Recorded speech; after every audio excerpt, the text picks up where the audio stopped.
Conceitos básicos. Aumentar ou diminuir a capacidade de um sistema fazendo uso eficaz dos recursos é conhecido como escalonamento.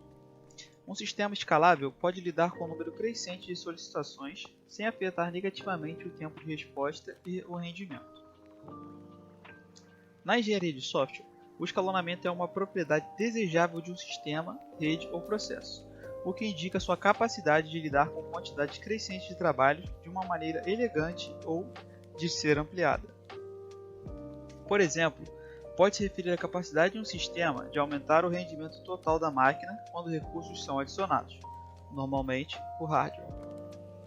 Critérios de escalonamento.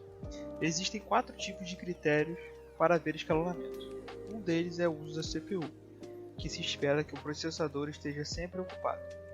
Outro critério é a taxa de transferência, onde tenha vários processos sendo executados em um intervalo de tempo. O terceiro critério é o tempo de turnaround, que é o tempo onde um processo começa e o tempo que esse mesmo processo leva para terminar. É feito em formato de fila, onde um processo espera outro processo começar e terminar, para poder fazer a mesma começar o processo. É esperado que o tempo seja mínimo para as respostas. O último critério é o tempo de resposta, quando o processo solicita um pedido ao sistema até quando a primeira resposta é gerada. Algoritmo de escalonamento. Existem 6 algoritmos de escalonamento de processos. 1. Filas. Como o nome sugere, o processo que vem primeiro no estado pronto será executado primeiro pela CPU, independentemente do tempo de burst ou da prioridade. Isto é implementado usando a fila, primeiro a entrar, primeiro a sair, com a sigla FIFO. 2. Menor serviço primeiro. Nesta técnica, o processo com o tempo mínimo de uma execução em um determinado instante de tempo será executado primeiro. É uma abordagem não preemptiva, ou seja, se o processo iniciar sua execução, ele será totalmente executado e então algum outro processo virá. 3. Agendamento prioritário. Nesta abordagem, temos um número de prioridade associado a cada processo e com base nesse número de prioridade, a CPU seleciona um processo de uma lista de processos. O número de prioridade pode ser qualquer coisa. Ele é usado apenas para identificar qual processo está tendo uma prioridade mais alta e qual processo está tendo uma prioridade mais baixa. 4. Menor tempo restante.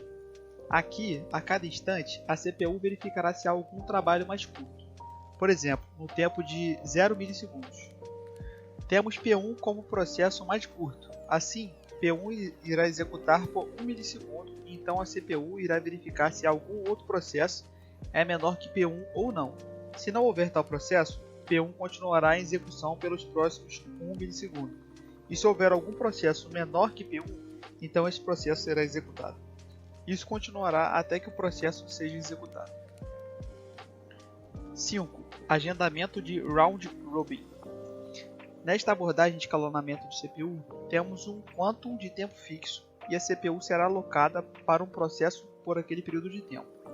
Por exemplo, se tivermos 3 processos, P1, P2 e P3, e nosso quantum de tempo for 2 milissegundos, então P1 receberá 2 milissegundos para sua execução, P2 terá 2 milissegundos e P3 também terá 2 milissegundos. Após um ciclo, novamente P1 receberá 2 milissegundos, então P2 também receberá 2 milissegundos, e assim por diante até que os processos concluam sua execução. Geralmente é usado em ambientes de compartilhamento de tempo e não haverá fome no caso de round robin. 6. Filas múltiplas. No agendamento de uma fila multinível, dividimos todos os processos em alguns lotes ou filas e, em seguida, cada fila recebe algum número de prioridade. Por exemplo, se houver 4 processos, P1, P2, P3 e P4, podemos colocar os processos P1 e P4 na fila 1 e os processos P2 e P3 na fila 2. Agora, podemos atribuir algumas prioridades a cada fila. Portanto, podemos considerar a fila 1 como tendo a prioridade mais alta e a fila 2 como a prioridade mais baixa. Portanto, todos os processos da fila 1 serão executados primeiros, seguidos da fila 2.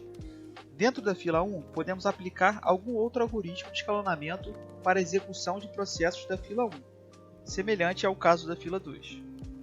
Assim, são mantidas várias filas para processos com características comuns e cada fila tem sua própria prioridade e há algum algoritmo de escalonamento usado em cada uma das filas.